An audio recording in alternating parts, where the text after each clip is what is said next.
Okay, I'll stop this training just for a minute. My name's Jay Devon and I want to share plenty of things to help everyone to be happier on the court. Alright, today's video, it's about what I call match mastery goals. When you're playing tennis and you're wanting to get better and better all the time, then the whole idea is when you're playing, you should be trying to play points so that you can test yourself and you're training on how well are you doing within points, you know, where it counts. If you're trying to be a competitive player, playing junior tournaments for your school, playing for national rankings, trying to become world ranked junior player or a professional tennis player, then the whole basic deal is that how good are you at playing a match? And that means you've got to break it down into how good are you at playing points. So then when you play, if you want this process to be able to become better and better, is that you need to have some match mastery goals. So why I call it that for is because whilst doing a match, you're trying to master certain things. If you're just focusing on winning and losing, you're going to have a hell of a lot of problems in ever realizing anywhere near towards your full potential.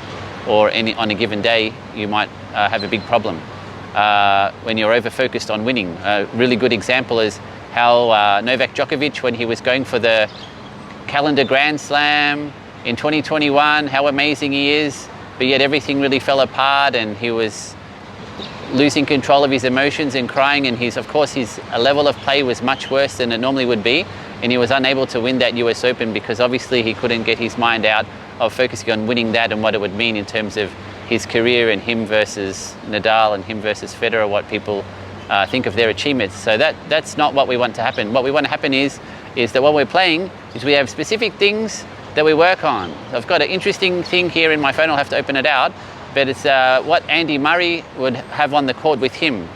And he's got a list of 5 points and then another 5 points. He's got 5 points about things that he needs to keep his mind to. It's like a checklist of reminder that you can have on your court and in your racket bags every time you go to change ends or have a drink.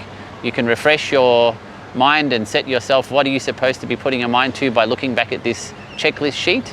So he has 5 on what his mind's supposed to be directing to, and then he has a line under that, and then there's another 5 points on what things he should be trying to do with his body, so mind and body, as mind and body goals.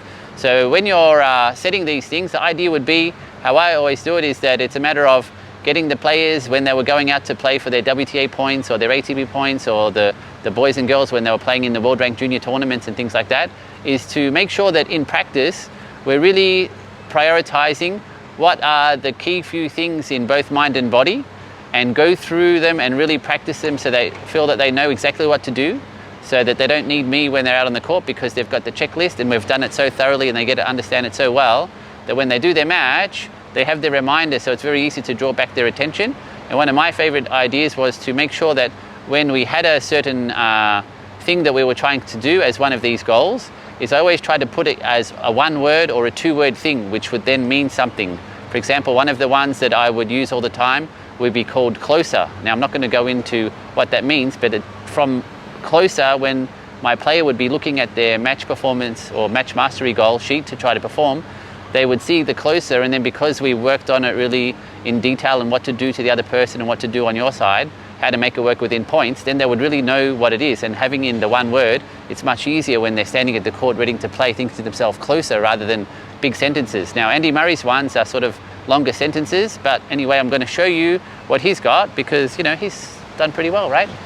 Former world number 1, won 3 Grand Slams and many, many Masters 1000 tournaments. So here it is. I'm going to come up closer to the camera here to try to see, so you can see that. There's Andy Murray there.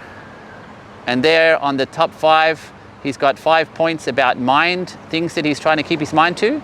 Then he's got that line there, and then there's the bottom 5 about the body. Now I'm just going to move to another one where I made this a lot closer up.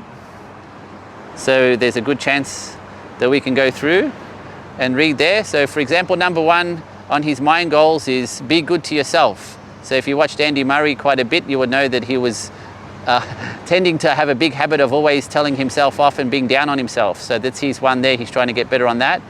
Then he's got, for example, on the number 3, he's got be intense with your legs. So he's reminding himself to really work the legs when he's playing. Then if we go down to the bottom 5, then he's got some things there, such as try to be the one dictating. So that just means he's trying to be the one who's being assertive and controlling the game. But these are the the 10 that Andy Murray or somebody was able to get a photo close enough of his notes that he had on the court when he was reading one time that Andy Murray's using. So anyway, this is the type of idea. Then building on top of that, what I would always have is this sheet. I would print it out and type it in and have it like system there. Is the other thing that's very important is it's not going to help too much if it's very general. So it has to be much more specific. So what I would ask all the players is for each set to rate themselves out of 10 on closer. So for example, really importantly, for every single shot of every single point for that entire set, what do I rate myself out of 10 on how much I applied my mind to achieving closer for every shot of every point for that whole set? And the same truth for the other goals. Now, you don't necessarily have to have 10, you can have lesser. It just means that you have to be even more clever and more specific to make those really important ones more valuable in the outcome of the match. So the idea is when you're going to play, a lot of people, when I ask them, when you practice, what do you do? They're always normally saying that they just rally. So if this is you, then this is no good. You need to be trying to play points. So for example, a lot of people, they go and get a court for an hour, because a lot of the courts over here in Singapore, whether they're in a condo or at a tennis center or at a club, they go by hour time slots. So a lot of people are going to be practicing for an hour. So instead of just rallying for half an hour, for the whole hour, try to see if you can at least go to half an hour of rally and then half an hour of points. And then, like I was saying before, is the key objective is when you're doing points is to have some match mastery goals in mind, and then to be mindful of them, look back to your sheet, and also then try to rate yourself on how well did you do that. And if you're doing that, that means you're going to start being a lot more in tune with your performance. And for the people that I'm coaching, if you're doing that, and all these players playing for the world rankings that I was training, is that then they're like giving me back a self-report. So that way we can look at it and see like where, the areas that we need to focus more on.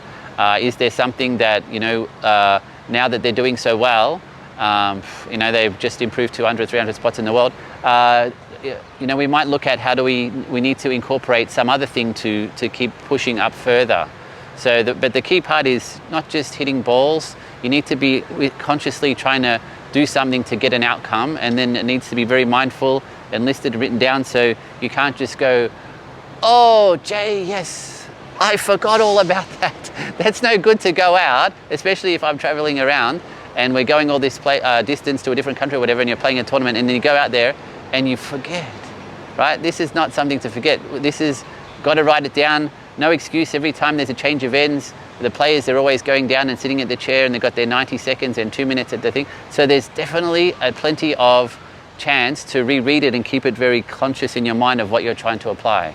So anyway, you try it and go like that and see if you can make some for yourself. And of course, if I'm coaching you, then definitely try to make a list. We can make a list together first time if you want. Otherwise, you can make a list and have a look at what do you think of these when I'm going to play my next match, and we'll get working on that and doing it. And yeah, you need to have a plan. You know what they say, if you don't have a plan, then you're going nowhere. Don't go anywhere, go to the right place.